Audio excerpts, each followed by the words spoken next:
Muito boa noite, prezado telespectador. Essa quinta-feira chuvosa com a cara do inverno do extremo sul do planeta.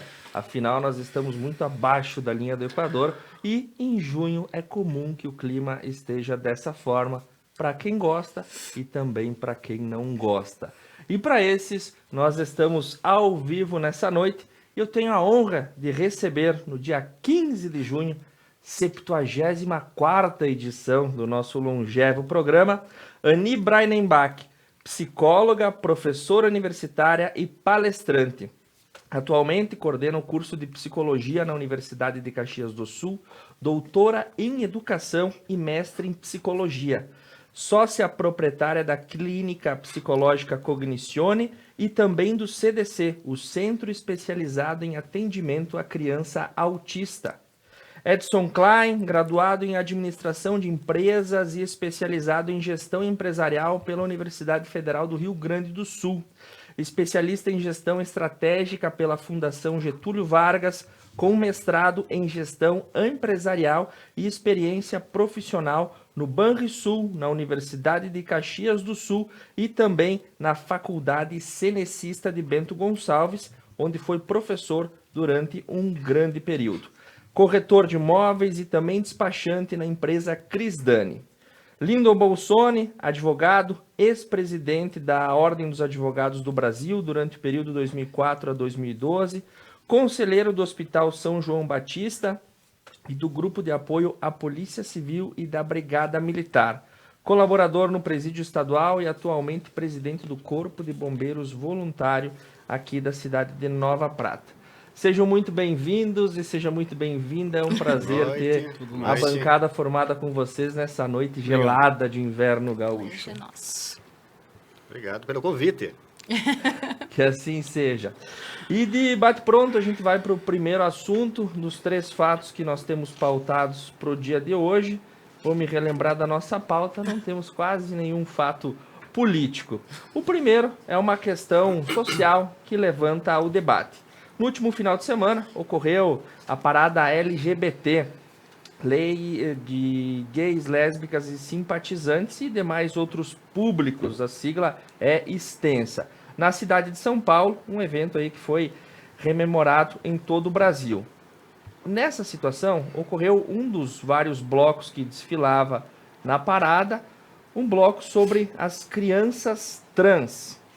As imagens com essa temática durante a parada LGBT na cidade de São Paulo, realizada no último domingo na Avenida Paulista, provocaram uma polêmica nas redes sociais. Uma foto com crianças segurando um estandarte com a seguinte frase: "Crianças trans existem". Foi uma das imagens que viralizaram aí nas redes sociais, trazendo críticas e elogios. No Instagram, o perfil da organização não governamental, uma ONG, Minha Criança Trans, convidou os seguidores para o evento desse domingo e as fotos da participação correram à internet. A ONG também exibe crianças com o estandarte citado. Prezado colega de bancada, qual a sua opinião sobre o fato que aloca crianças junto a uma temática de orientação sexual? Que pergunta, doutora Ani Brainenbach. Seja muito bem-vinda. Uma excelente noite, Thiago. Muito obrigada mais uma vez, né, por participar desse programa e pela condução sempre exímia, né, do mesmo. E também uma excelente noite para os colegas de bancada, né, o Lindon e o professor, eterno professor Edson, né.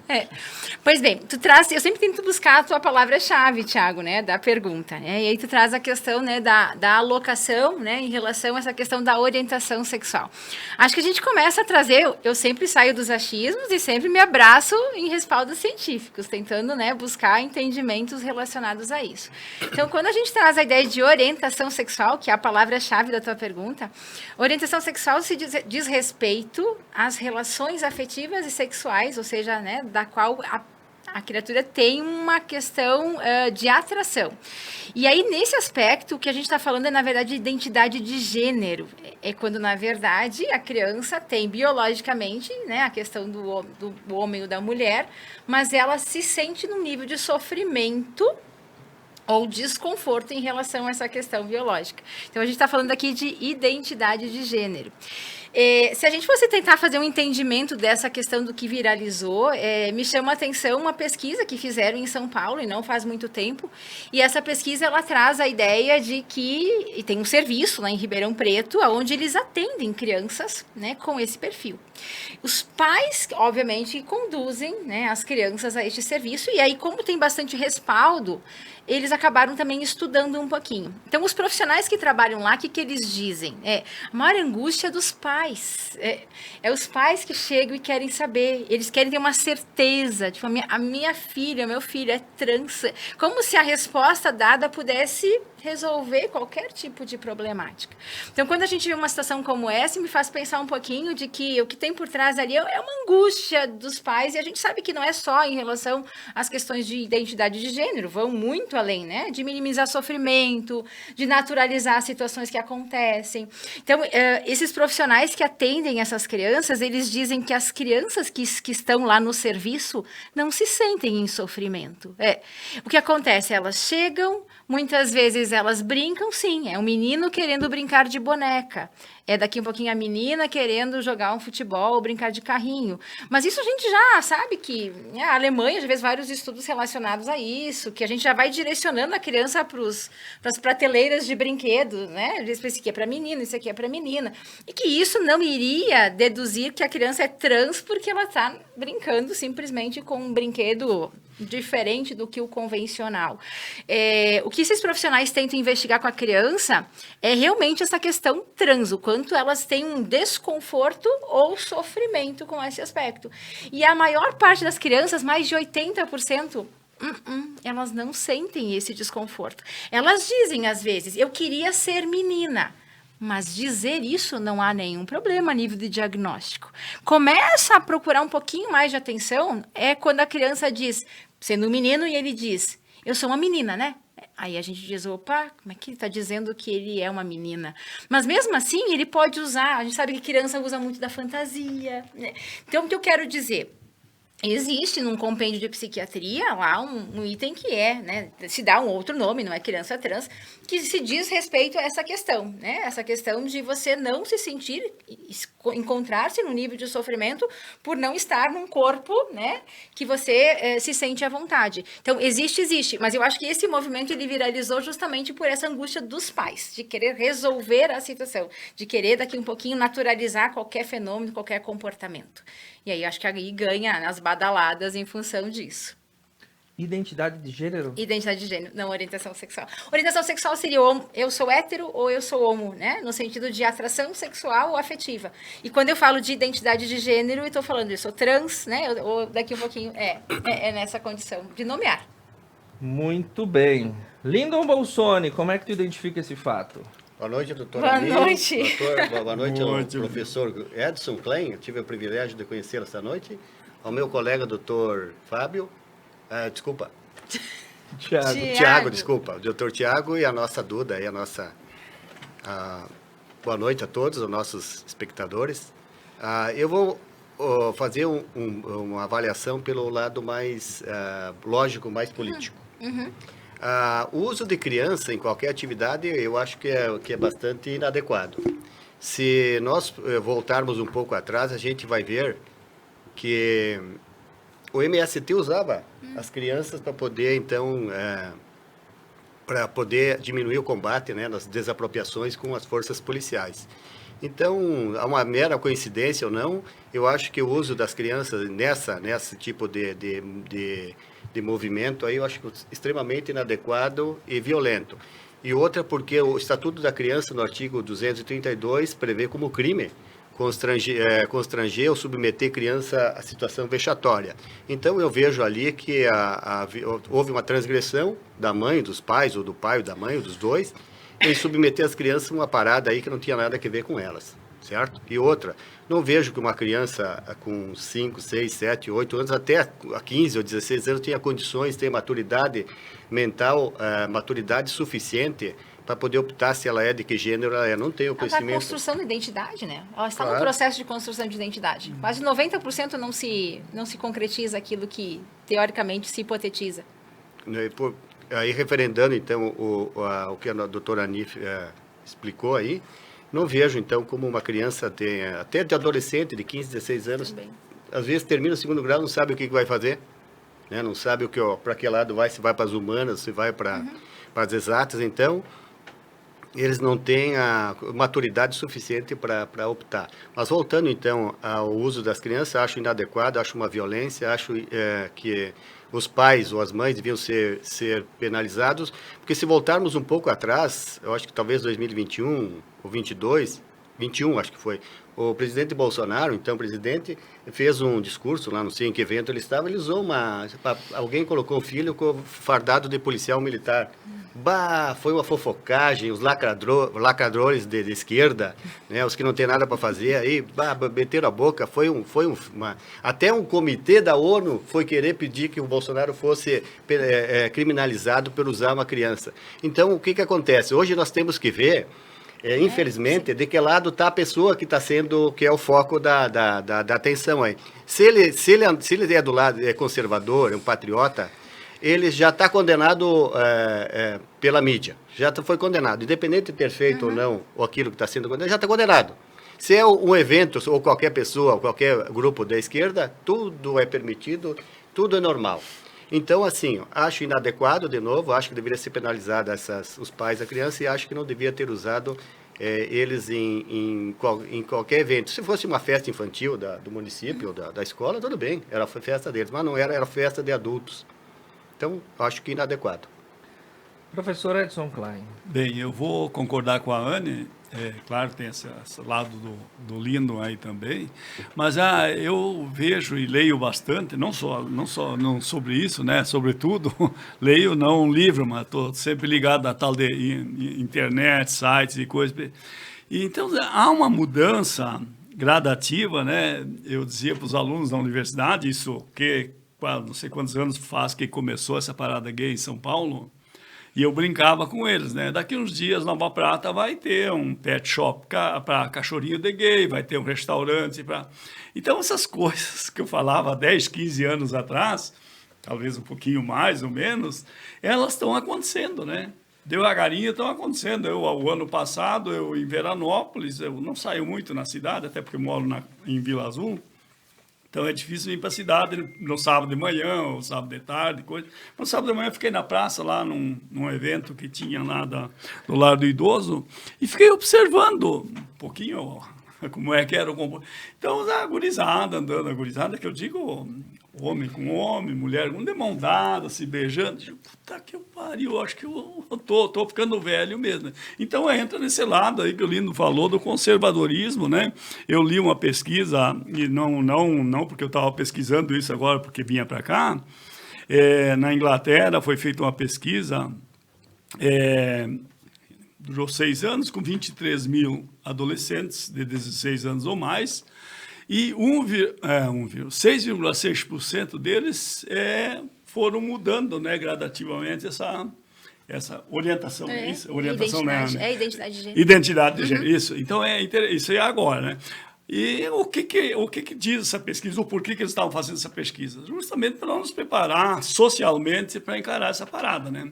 Aí, seguindo, daí já fui mexendo mais numa outra coisa, Estados Unidos, já no censo do ano passado, parece que já tinha essa parte, a própria Inglaterra em 2021, justamente para nós ir nos preparando. É algo que vai acontecer, né? Vai acontecer aí na frente, né? Não sei com que intensidade, né? Tirando o lado legal, que eu concordo plenamente com o Lindo, né? Não pode, né? Não tem como a gente imaginar que isso seja... Mas é uma tendência, então, esse lado da angústia que a Anne falou bastante, né? Dessas pessoas em relação a isso.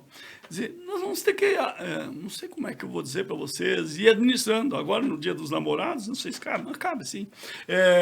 Eu estava viajando de Nova Prata para Veranópolis, é uma viagem. A ponte aérea, Nova Prata, Veranópolis. E estava ouvindo um programa, entrevistando uma psicóloga, né? E ela falando um pouquinho desse negócio do poliamor,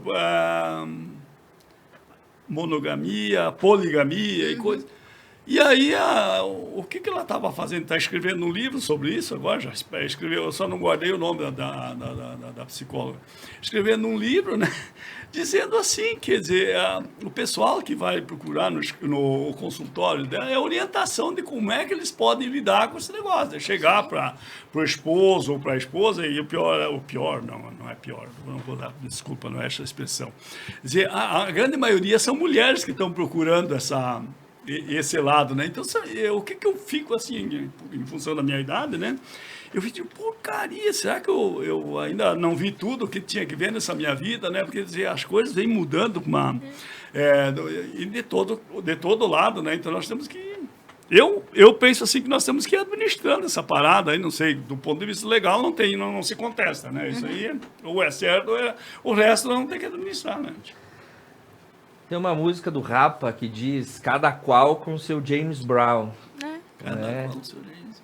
E posso ser chato, posso ser quadrado, mas eu acho que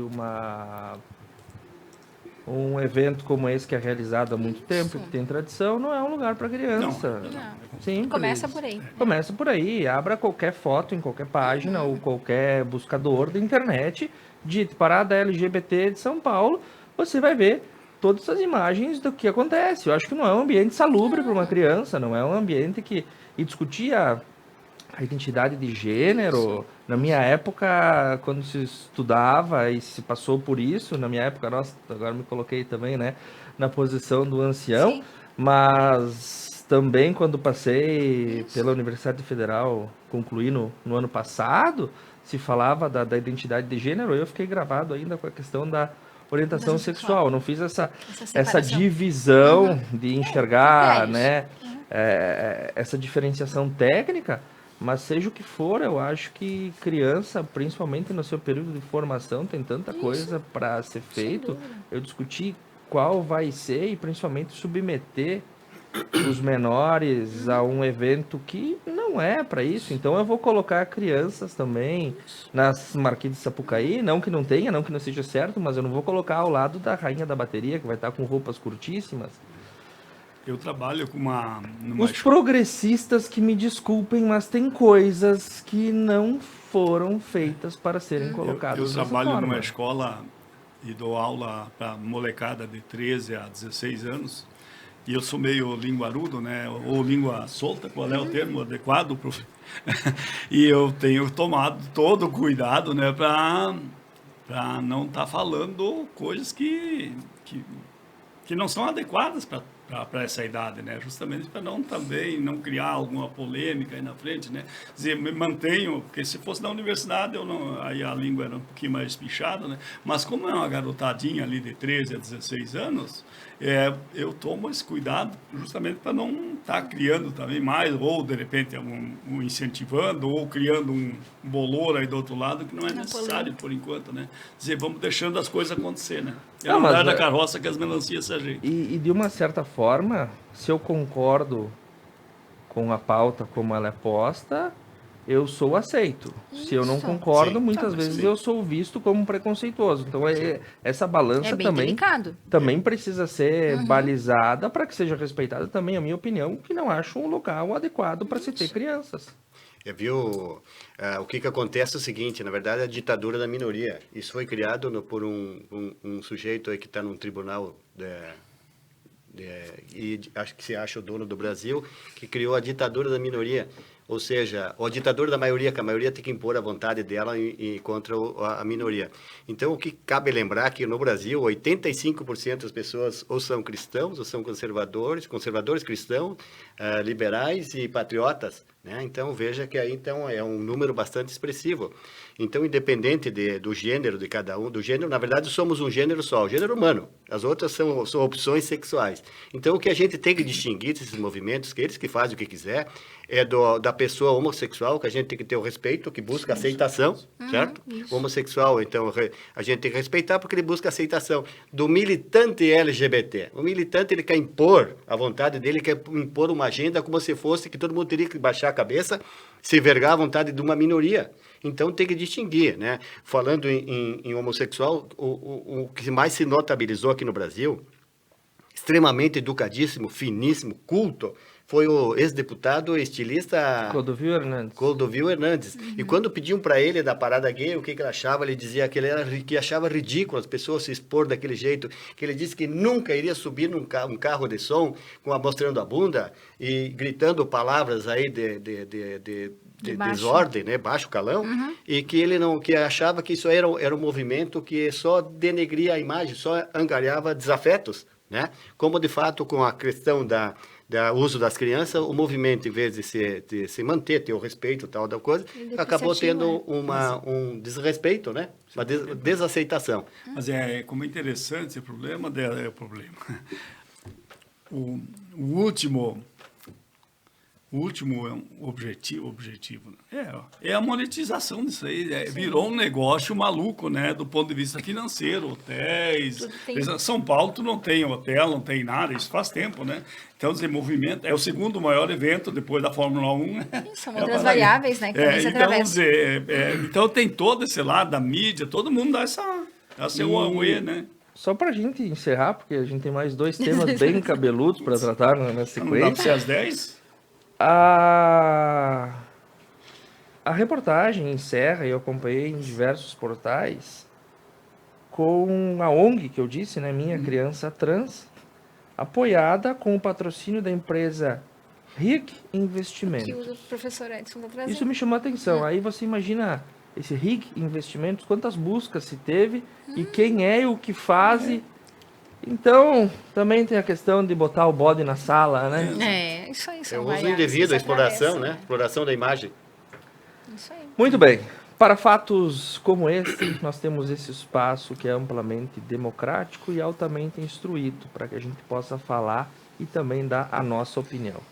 No próximo bloco, um desembargador do Tribunal de Justiça do Estado de Santa Catarina é investigado sob a suspeita de manter uma mulher surda em trabalho análogo à escravidão durante 37 anos. Esse fato também foi desencadeado nessa última semana e no próximo bloco nós vamos tratar sobre ele. Antes do intervalo comercial, um agradecimento ao apoio de Unimed, Vale das Antas, Está na Roda Pneus, Sicredi e Viver Móveis. Um abraço para quem nos acompanha, o seu Renato Roncato, a professora Vera Nazari, a minha mãe Maria Dolores Zilli e a Cleri Busato. Nós voltamos em 2 minutos.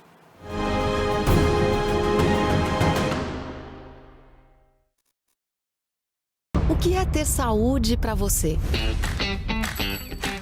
Ter energia para aproveitar a vida do seu jeito?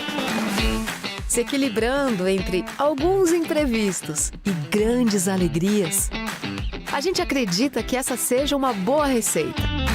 Afinal, manter a felicidade é um hábito saudável. E sobre cuidar de saúde, a gente entende. Somos a Unimed. Pneus Delinte é tranquilidade em rodar, pois a qualidade traz toda a segurança que você precisa. Delinte Protege tem como benefícios 6 meses ou 10 mil quilômetros de garantia para cortes, furos e bolhas. Pneus Delinte Protege você encontra na Tá na Roda Pneus em Nova Prata, o auto center mais completo da região. Gobi Lupo Scala, loja exclusiva de produtos Lupo e Scala em Nova Prata, 3242-4323.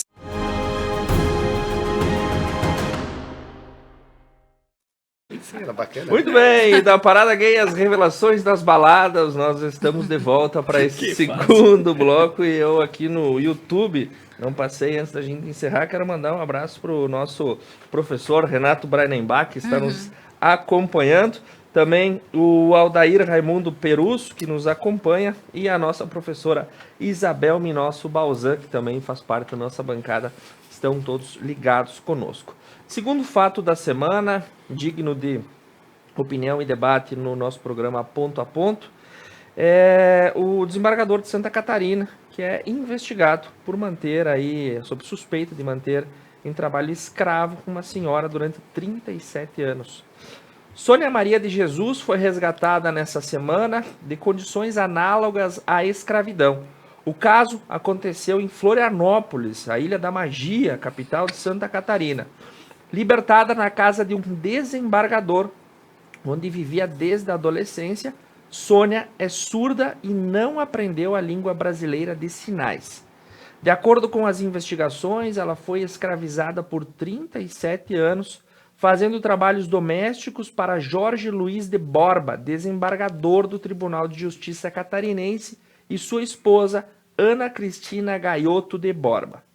Em depoimento à justiça, o casal contou que Sônia teria sido agredida pelo pai na infância e que o espancamento seria o motivo da sua surdez. As autoridades chegaram até o caso através de uma denúncia anônima. Em nota, o desembargador afirmou, abre aspas, que vai ingressar com pedido judicial para o reconhecimento da filiação afetiva de Sônia, garantindo-lhe todos os direitos hereditários, fecha aspas. A situação é paradoxa. O desembargador é o posto mais alto da justiça e aí nós temos uma suspeita de uma situação um tanto quanto contundente para economizar o termo. Professor Edson Klein, o que você acha sobre esse fato? Pois é, isso aí agora virou moda, né? Então, é muito difícil. Eu, como sou ancião da turma, eu revisitei a minha infância. E meus pais sempre foram bastante generosos também. E a gente só tinha uma casa com 2 quartos, né? Um para o pai e para a mãe e outro para os 11 filhos, né? Era assim mesmo. Mas tinha um senhor lá, eu não sei como é que fui lembrar hoje, um senhor que andava um andarilho, e ele ajudava a trabalhar lá, dormia no galpão em cima dos milhos, lá com uma coberta, alguma coisa, de uma forma bem precária mesmo. Cozinhava numa panelinha em cima de um... Não almoçava conosco, não fazia refeição conosco, até nem sei se naquela época a gente tinha também para isso, né? Mas, de qualquer forma, é um negócio que sempre existiu de uma forma mais, como é que se diz, escondida um pouco, né? Mas agora qualquer coisinha dá um auê, né? Que é o assunto anterior também. Né? Então, no momento que ele começa ou pesou a consciência, né? Mas começa a dizer que vai reconhecer ela como filha, talvez seja uma forma de tentar minimizar o peso na consciência, esse é o termo, né? Desse fato, né? Porque nós pegamos aquele exemplo ali de Garibaldi, daquela senhora que ficou no hotel ali, pelas fotos, pelos vídeos, né? Ali realmente era um negócio, esse aqui eu não olhei como é que era o alojamento dela, de repente fosse um pouquinho mais humanizado, mas lá era bem porreta mesmo, né? Então, caracterizava alguma coisa aí mais fora do que seria o razoável, né? Para o ser humano conviver, né? Viver, não conviver. Viver, né? Então, eu assim vejo, né? E vai acontecer, cada vez vem acontecendo mais, nós vamos experimentar ainda uma porção de exemplos, né, disso aqui, cada vez mais pelo Brasil inteiro, sabe? Começou aqui em Bento Gonçalves, foi para a fronteira, aí as empresas vão assumindo, lá era a BASF, né? A BASF assumiu lá a bronca e assim por diante, né? O que eu penso? De novo, é problema de falta de educação e um programa social para nós pegar e incluir essas pessoas. A pessoa está desesperada, não é esse caso aí, né? Mas não é esse caso aí, né? Mas às vezes a pessoa está desesperada, precisa botar um pãozinho na mesa ali, alguma coisa para a família, ou ter algum troquinho, né? E aí esse pessoal é explorado, né? Literalmente explorado. Então aí eu sou... Esse pessoal só vai se libertar no momento que tiver uma educação mais inclusiva, né? Então, isso que está faltando. Eu digo para esses alunos na escola que eu dou aula, que eles são privilegiados, né? Estão tendo escola normal, estão tendo merenda, sala com ar-condicionado, a possibilidade de aprender alguma coisa de empreendedorismo, algumas dicas e coisas, né? Então, dizer, essa pesada, mas isso é uma coisa mínima da sociedade, né? Que tem acesso a toda essa estrutura aí, né? Então, para esses menos favorecidos, né, já começa pela situação de ter que estar contando centavinho para ver se consegue comer e tudo, né? E para ele se submeter a esse tipo de situação é um passo só, né? Lindon Bolsoni, como é que enxerga esse fato?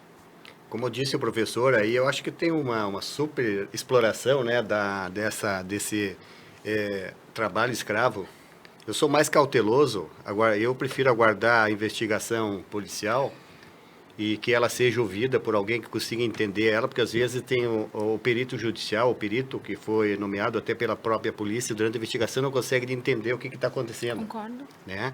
Então é muito prematuro. E como eu disse primeiro, a primeira coisa que tem que a gente analisar é ver o espectro político de que lado está a pessoa. Se ela é de direita, conservadora e tal, já se foi. Né? Já se foi. Se ela é de esquerda, então no dia seguinte já não lembro mais, ninguém quer saber mais desse fato, já passou. E dependendo também do cargo e qual é a aspiração dessa pessoa. Né? Se ela aspira a alguma coisa, então vem coisas da vida dela que nem ela sabia. Tá? Isso não quero dizer que eu sou favorável a qualquer atitude, qualquer contratação ou qualquer subjugação de trabalho análogo escravo, tanto que é um crime. Né? As penas são bastante consideráveis, são de 5 a 10 anos, né? O crime de manter pessoa em situação análoga a escravo, e aí tem que fazer uma interpretação subjetiva. O que é escravo? Eu acho que está muito deturpada, né? essa conceituação da trabalho análogo a escravo. Eu não vejo. Não vejo. Pode ser inadequado, pode ser desumanas, maus tratos, acho que talvez seja a situação de maus tratos, mas trabalho análogo a escravo. Foi o que aconteceu com as vinícolas aí de Bento, o que tinha, as pessoas estavam livres para ir sair perto de órgãos policiais, perto de órgãos públicos, podiam ir sair qualquer hora que queriam. Talvez, com certeza, ou talvez não, com certeza os aposentos lá, as condições eram desumanas, eram ruins, péssimas, isso tem. Eu já fiz uma defesa de uma empresa aí de Veranópolis, que ele foi denunciado pelo MPT, Ministério do Trabalho, essa mesma situação de trabalho análogo escravo. O que era? O cara tinha 1 ou 2 banheiros só, as camas era tudo meio, mais ou menos, era um galpão, né? Compartilhadas, na verdade não tinha, porque eles são safristas, eles vêm, ficam 3 meses, fazem a plantação, colhem e vão embora. Uns vêm do Paraná, vêm de outros estados, como veio na vinícola de Bento, lá vieram da Bahia. Então, o que acontece é o seguinte, é a coisa do italiano. O italiano, às vezes, é meio desleixado, mas a questão de tu conseguir, ter que fazer, conceituar, enquadrar, tipificar como trabalho análogo ao escravo, eu acho que isso aí é muito inadequado. Então, aguardemos várias cenas ainda, né? Isso, aguardemos a investigação para entender o que estava acontecendo. Se ele tinha culpa no cartório, pelo menos agora ela foi beneficiada, né? Então, de toda a situação ruim, temos aí uma situação boa. E que ótimo que ela, então, tenha um reconhecimento. Mas eu sou mais cauteloso. Doutora Ani, como é que enxergamos também essa situação? Também compartilho de algumas ideias do professor Edson e também do Lindon, no sentido de, a última vez que eu estive aqui foi em fevereiro e estávamos na polêmica das vinícolas. Das vinícolas. Aí volto agora em junho e aí tem de novo. Então, aquilo que o professor trouxe, assim, a questão de uma evidência maior, parece, né, em relação a essas questões que aparecem. E também, quando o professor Edson traz a história, né, do senhorzinho que estava por lá, enfim, me fez pensar um pouco também nesse conceito do trabalho análogo à escravidão, que, na verdade, a gente vai buscar algumas conceituações, eles trazem muito a questão de algo privativo à liberdade, né, e que não preconiza as questões de saúde, de assistência, o que parece que também não se configura em muitos desses casos. Então, também a representação que a gente tem, às vezes, do trabalho análogo, né, aquela coisa mais histórica, mais clássica, também, às vezes, não se confirma. Também compartilho do colega quando ele diz, eu acredito que nós temos que ser um pouco mais ponderados, porque tem inflacionamentos ali de várias cenas, né, e acho que essa história ela não fecha muito bem em vários contextos. Quando essa criança, na verdade, quando ele adota, entre aspas, essa criança, ela tem 9 anos de idade, ela sofria maus tratos por parte do pai. Então, teoricamente, se tu olhar esse lado, foi um lado muito humanizado dele buscar essa criança e trazê-la para perto. Ao mesmo tempo, parece que se conjuga, ao mesmo tempo que ele vem com essa criança, nasce o primeiro filho. Então, me parece que automaticamente ela vai começar a ter os cuidados com essa criança. Aí se passam 37 anos, ok. Mas aí me parece também que ela não tinha nem documentos, ela nunca foi instruída. Então, tem algumas evidências que mostram que teve, né? Teve uma questão aí uma negligência possível. Aí vem a questão agora que ele vai fazer me parece uma reparação, né, professor? Nessa questão de colocá-la numa outra. Então, eu acho que realmente tem várias cenas ali que o quebra-cabeça não fecha. Mas vou também, de novo, me abraçar na psicologia, né? Tu falaste de algo paradoxal, também concordo. Na psicologia a gente usa muito a ideia da dissonância, a gente chama de dissonância comportamental. O que é isso, né? Porque tu diz, bom, desembargador, alto nível, né? Pensando que realmente se prioriza as questões éticas do direito, da justiça, e aí no âmbito pessoal de casa, né, transitando dessa forma. E existe muito isso mesmo a nível de comportamento, que são aquelas pessoas que às vezes nos seus campos científicos, nas suas atribuições, elas são voltadas ao voluntariado, à colaboração, a própria profissão muito voltada a isso, mas pessoalmente, ou às vezes no seu entorno enquanto família, totalmente aversivos ou ao extremo, contrário do que... E a gente chama isso de dissonância mesmo. Então, me fez pensar um pouquinho nesse entendimento do desembargador, né? O cara tá lá atuando como alguém que representa isso, mas em casa, de repente, né, num processo de negligência. Eu só para reforçar desse caso lá da minha infância, era um senhor que, tipo, um andarilho, ele pedia para posar, ficava lá 1 mês, 2 meses, aí não tinha privação nenhuma. Quando ele resolvia erguer as trouxas dele, botava num saco. Ele tinha liberdade. Tinha liberdade, né? Foi bom tu lembrar disso, Anne. Muito bem. Um abraço também para Lucy Buneder, que está nos acompanhando. Nós vamos... Minha irmã. Tua irmã? Caxias. E ela disse, verdade, mano. Eu não sabia de quem que ela era. Então tá aí, a audiência familiar também se faz presente. No próximo bloco, pra gente encerrar o ponto a ponto dessa quinta-feira, os 10 anos das jornadas de junho. Para quem é brasileiro e tem a memória curta, lembra daquele caos gerado em uma onda de protestos que invadiu o país em 2013. Começou com o aumento da passagem e virou uma grande reivindicação por maior atenção ao cidadão. 10 anos depois, qual é o legado, o que aprendemos e o que esquecemos no meio do caminho?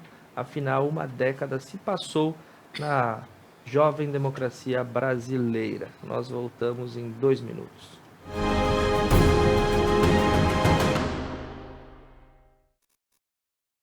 Gobi Lupo Scala, loja exclusiva de produtos Lupo e Scala em Nova Prata. 3242-4323. O que é ter saúde para você?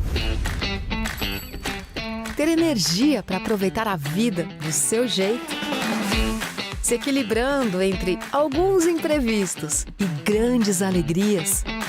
A gente acredita que essa seja uma boa receita. Afinal, manter a felicidade é um hábito saudável. E sobre cuidar de saúde, a gente entende. Somos a Unimed. Pneus Delinte é tranquilidade em rodar, pois a qualidade traz toda a segurança que você precisa. Delinte Protege tem como benefícios 6 meses ou 10 mil quilômetros de garantia para cortes, furos e bolhas. Pneus Delinte Protege você encontra na Tana Roda Pneus em Nova Prata, o auto center mais completo da região.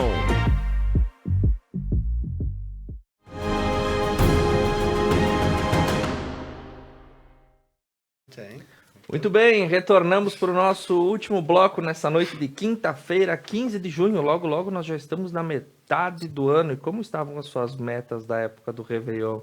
É hora de começar a pensar, porque a fatura vai chegar. E por falar em passagem do tempo, uma década se passou. Os 10 anos das Jornadas de Junho.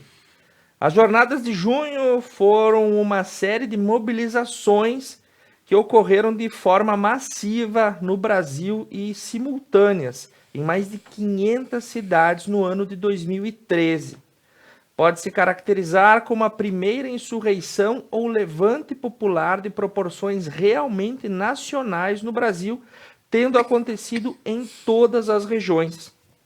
Chegaram a contar com 89% de apoio da população brasileira. Ainda que os maiores atos de rua desse período tenham ocorrido no mês de junho, com a participação de milhões de pessoas, massivas mobilizações ocorreram também por todo o ano em diversas cidades, tendo como novo ápice o mês de outubro daquele ano.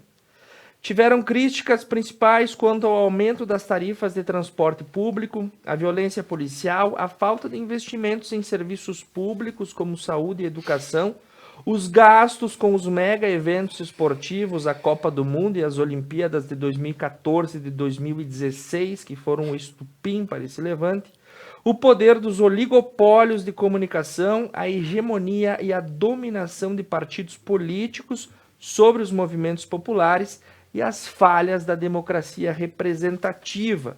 A frase que não eram só os 20 centavos que estampou muitos dos pleitos. 10 anos após a maior onda de protestos que varreu o Brasil, qual o legado que podemos observar deixado por esse período conhecidos como Jornadas de Junho? Lyndon Bolsoni. Muito bem. Eu acho que esse começou em 2012, é isso, né? 13. Então, esse foi o pontapé inicial do movimento que veio se consagrar no Brasil todo em relação ao sentimento que a população de bem, o pessoal conservador, 85% das pessoas não se sentiam representadas por esses carrapatos, esses vermes, esses políticos que estão aí, que uns ainda resistem há mais de 40 anos.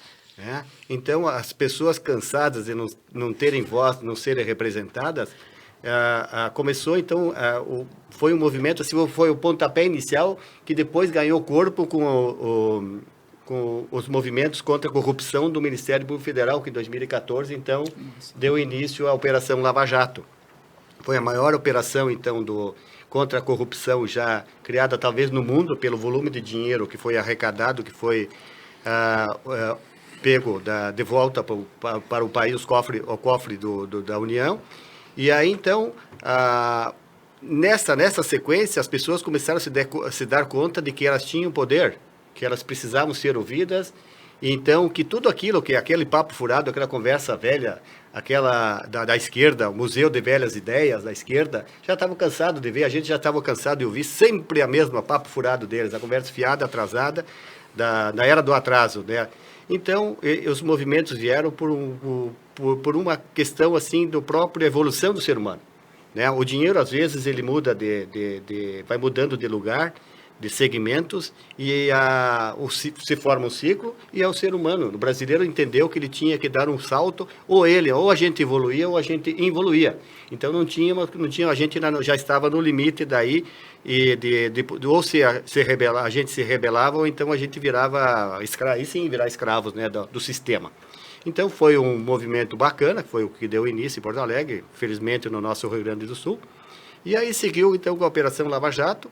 E aí mudou o conceito dos representantes políticos, né? Algumas raposas aí já não conseguiram se manter no cenário político e vão também ser banidas, né, com o tempo, mas a próxima eleição vai ficando cada vez menos. A população, o povo, o eleitor se deu conta de quanto ruim eram os seus representantes. E aí vai ser feito um expurgo, né, pelo próprio eleitor. Então, eu sou favorável a qualquer movimento que traga mudança, que traga bem-estar para as pessoas, que traga o bem comum, o interesse público das pessoas, né, do país. E sou favorável e tem que fazer. O pessoal agora tentou criminalizar, estão tentando criminalizar de qualquer jeito, né, esses movimentos, né, essas organizações aí civis, e para poder, então, que eles estão temendo, que não tem mais também como segurar, né? Então foi um momento, então, de acender o patriotismo, né? A gente, há um tempo atrás, nesse tempo, um pouco antes, os conservadores eram ridicularizados por serem patriotas, por usar a bandeira do Brasil, falar bem do Brasil, né? Tem gente que nem conhecia, eu acho, a bandeira do Brasil, né? De tão em desuso que estava. Então, ganharam o corpo os patriotas, ganharam os conservadores, ganharam os cristãos, né? Os liberais da política. Então, foi um movimento que deve seguir para que o Brasil entre no rumo da prosperidade. Muito bem, doutor Lyndon. Doutor Ani, como é que enxergamos uma década depois as Jornadas de Junho? Acho que fizeste muito bem a palavra ali, legado, né? Tem várias séries, né, nos meios de comunicação que vão desdobrar melhor, né, essa condição. Concordo, né, com o Lindon em relação a essa condição dos legados. Estávamos, inclusive, antes daqui no evento da Unimed, que é a nossa, né, parabenizando também os 35 anos da Vale, e tinha um cientista político trazendo exatamente esse recorte, né, dos 10 anos. E aí ele trouxe exatamente essa questão, e eu acredito que era um dispositivo inicial, né, para esse movimento que realmente já se evidencia depois na sequência com vários outros.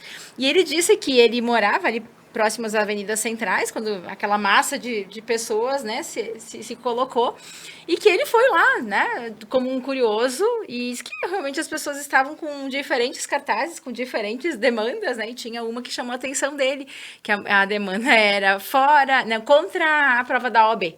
Né? E ele disse que ficou muito curioso, ele perguntou por quê, né? Porque eu não passo.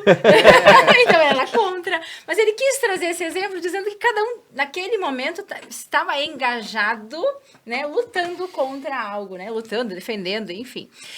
Gosta também, de novo, de tentar fazer um entendimento de por que algumas pessoas aderem a protestos, e protesto faz parte dos movimentos também, né? Como uma das atividades. E por que outras não? E dentro da área do comportamento, a gente consegue, claro, eu não vou entrar nas questões históricas, culturais, políticas, voltadas a teorias do poder, mas tentar entender realmente o comportamento das pessoas em relação a isso. E se fala em alguns pilares que fazem as pessoas, né, estarem engajadas em protestos ou não. O primeiro pilar é realmente a finalidade do protesto, qual é a razão, né? E aí, 2013, aparentemente era algo plural ali, cada um estava defendendo algo nesse sentido. Mas depois, né, se demarcou outras, a questão da Copa de 2014, depois temos o impeachment da Dilma, depois a gente tem a greve dos caminhoneiros lá em 2018, que foi marcante também, né, Michel Temer e tudo mais. As questões de Jair Bolsonaro contra, a favor. Então, realmente, eu entendo como um dispositivo que impulsionou. Mas se diz, a nível de comportamento, que a questão de você aderir a um protesto não se deve somente à finalidade dele. Isso não se sustenta. O que, na verdade, vai engajar é o quanto você se identifica aos propósitos dos movimentos. E é isso, quanto mais tu se identificar com aquela finalidade, com a ideologia, mais engajado tu vai estar. E tem outros dois grandes pilares, que é a expressividade e a emoção. Porque o que está em jogo, muitas vezes, é a emoção da raiva, né? Esse cientista que está palestrando, acho que deve ter terminado agora há pouco, né? Trazia exatamente isso, assim, um olhar negativo, percebido de uma forma negativa, e uma expressão ele chamou de ódio, eu chamaria mais de raiva mesmo, onde você consegue expressar aquilo de alguma forma. Isso se sobrepõe a qualquer outro estado emocional. E essa expressão dessas emoções é que fazem muitas vezes, né, tu se engajar também num protesto. Me fez pensar um pouquinho nessa lógica desse engajamento, porque quando você vai, muitas vezes, né, se aproximar de alguém que está numa condição como essa, ele às vezes não se resolve o problema ou a causa, mas eles ficam satisfeitos só por estarem envolvidos ali. Isso que chama a atenção, muitas vezes, nesse grande propósito. Então, acho que foi um grande dispositivo e que evidencia-se ao longo desses 10 anos, né, outros tantos marcos. Muito bem. Professor Edson Klein. Eu acho, assim, que não mudou muito, viu? E nós não estamos preparados para chegar numa situação dessa de novo. O que diziam os sociólogos, cientistas políticos naquela época, eu me lembro que a gente comentava bastante na universidade, né? Sobre isso com as turmas, né? Se nós começamos a melhorar houve uma inclusão da classe média, poder econômico, poder de consumo, né? E aí o negócio dos 20 centavos da passagem, foi um dos... o brasileiro começou a querer mais serviço de qualidade, naturalmente, e nós não tínhamos para oferecer, né? Como continuamos não tendo, se nós falar em transporte coletivo, não temos nada, né? Eu não vejo assim que melhorou muito, substancialmente, em 10 anos, né? Então, daqui um pouquinho, se nós começar a experimentar um crescimento econômico de novo, que vai começar a trazer de volta essa classe média que se perdeu agora depois da Dilma, né? Nós vamos enfrentar algum problema ali na frente de novo, né? Vamos enfrentar, não sei se com a mesma intensidade, mas como já tem pedigree, né, é bem capaz de andar, né? Então, voltando para 94, quando nós com o Plano Real, de uma noite, de um dia para o outro, né, nós jogamos 13 milhões de de brasileiros para o mercado de consumo, né? Que esse pessoal não consumia, né? A inflação é que consumia para eles, né? E de repente nós não tinha nada, nós comprava tudo o que tu imaginar, né? E foi chegando, 2013 foi chegando mais ou menos assim, devagarinho ali, as empresas, o governo até incentivando, né? As empresas começaram a ir para a favela, banco em favela, lotérica em favela, mudou alguma coisa, né? Não sei se eles conseguem se manter hoje, né? Em função do crime organizado, mas pelo menos naquilo. Só que também aumentou a inflação por causa do preço do serviço, né? Então, tu não tinha, tu importava tudo, importava o copo, o telefone celular, não importava, né? Agora, o serviço, a Duda queria fazer o cabelo, não tem como importar uma chinesinha para fazer o cabelo dela, né? E isso começou a escalar ali até chegar naquele nível de insatisfação, né? Que eclodiu, né? Isso do ponto de vista mais, que a gente discutia bastante, eu lembro bem disso, que a gente discutia bastante na universidade, né? De como nós temos que estar preparados para esses momentos. Às vezes a gente vai evoluindo e não se prepara, né? Então, como é que eu vou me organizar como governo, né? E isso a gente não vê os governos pensar. Então, aquele negócio os chineses pensam para 20, 30 anos na frente. A gente está que nem bombeiro, né? Que nem bombeiro, um extintor de incêndio, apaga um incêndio ali, outro lá, né? Então, assim, quando não mudar isso aí, quando não mudar essa parada, eu Lindo, que é presidente do Corpo de Bombeiros, aí sabe melhor que eu, né? Dizer como é que ele lidar com essa parada. Né? Eu acho que não mudou muito, né? E quando nós começar a experimentar um desenvolvimento, um crescimento e desenvolvimento econômico, nós vamos nos deparar com isso aí de novo aí na frente. Mas, professor, eu vou te contrariar só um pouco aí. Olha Manda só. bala. Olha só, eu acho que despertou nas pessoas aquilo que estava há muito tempo escondido, né? Aquele grito que estava engasgado na garganta. E das pessoas conseguiram sair daquela... e cansaram da mesma versão. Eram os jornalões, esse da mídia podre, a mídia antiga, velha, decrépita. Sempre a mesma versão, tu olhava, trocava os jornais, tu trocava de canal, era sempre a mesma notícia, né? Que virou, na verdade, a imprensa que tinha que noticiar, informar, virou opinião. Hoje, um jornalista é um militante, de redação. Ele não informa, ele não noticia, ele quer impor a opinião dele, ele quer a versão dele. E as pessoas estavam de saco cheio, cansadas, de ver sempre a mesma coisa. E aí e saturou. Então, foi um grito de desabafo, né? de liberdade. O pessoal, tanto que essas mídias que vieram depois, as mídias alternativas, né? Você vê, então, que tu tinha os canais sempre com as mesmas notícias, jornais. Hoje, tu consegue ter pelo menos um canal, né? Tem a Jovem Pan, tem a Oeste Sem Filtro, que ela tem lá um pessoal que tu pode assistir. Tu conseguir ver o outro lado da notícia, como ela é, e não como eles querem que você vê, ouça e entenda. Então, teve esse grito de liberdade. Eu acho que a tendência é só... Claro que o povo brasileiro não está preparado. E aí a doutora Ani disse que por que as pessoas não aderem? Porque tem uma camada aqui no Brasil chamada isentão. Esse sim é um desqualificado, um desclassificado. A gente pode admitir que 32 ou 36 milhões de pessoas não foram votar, ou votaram em branco, anularam o voto? Você tinha, vamos um raciocínio assim mais objetivo. Tu tinha um candidato, vamos sim, sem optar por um lado. Tu tinha um candidato ruim e um muito ruim.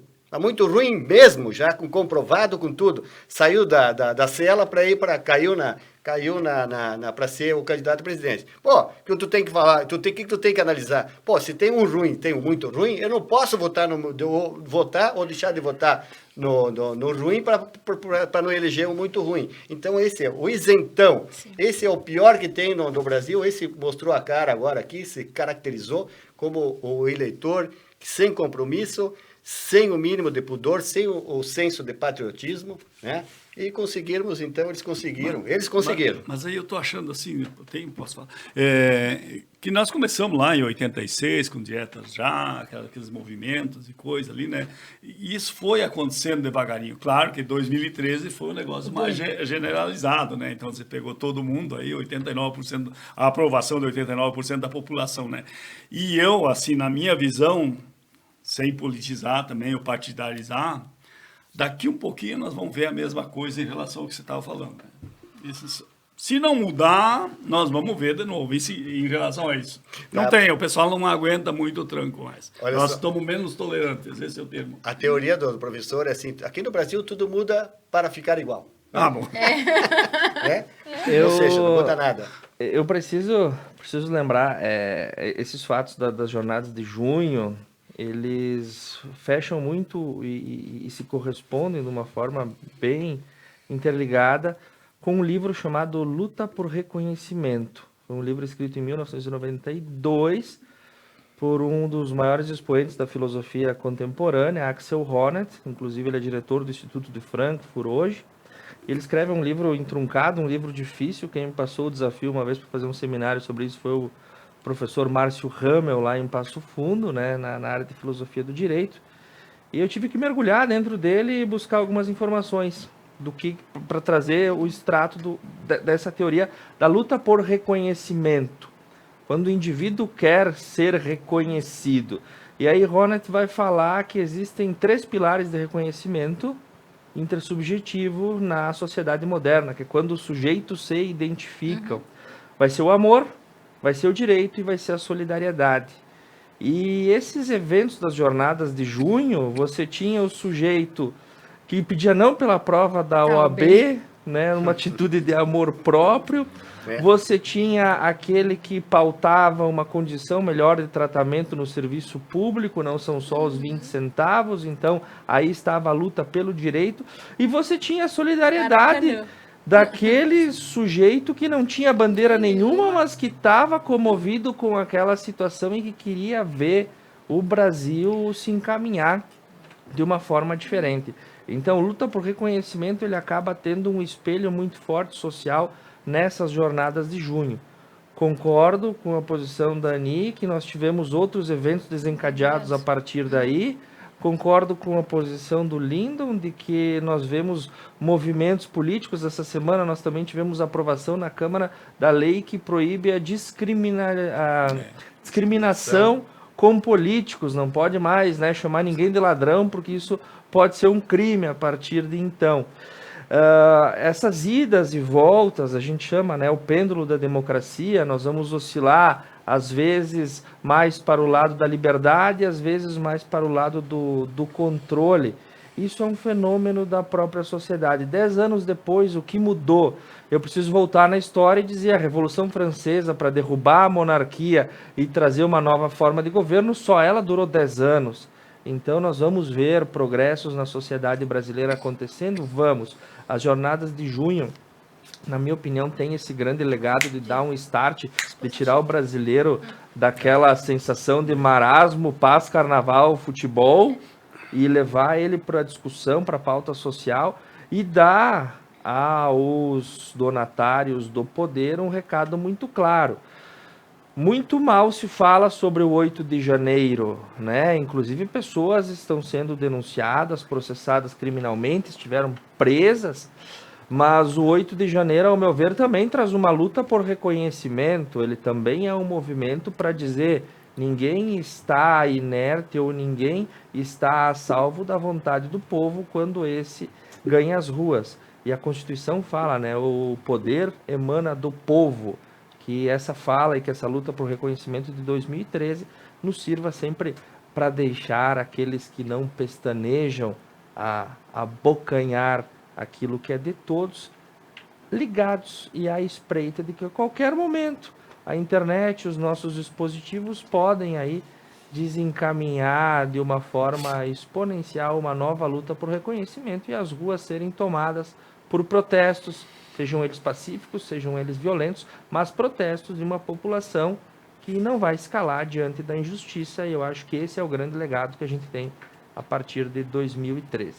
Só um parênteses aí, na Constituição, antes dessa pior Constituição que o Brasil tem agora, de 88, o artigo 1º é: todo o poder emana do povo.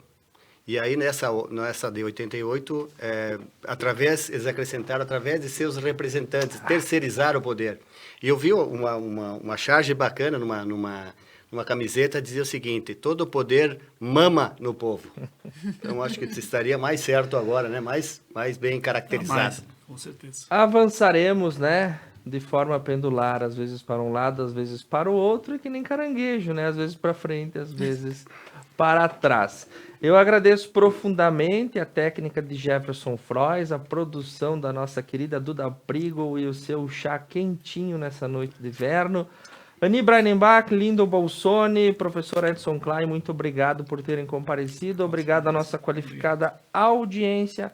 O Ponto a Ponto retorna na próxima semana e nós vamos preparando novidades para vocês aí no decorrer dos próximos programas. Uma boa noite e um excelente final de semana a todos.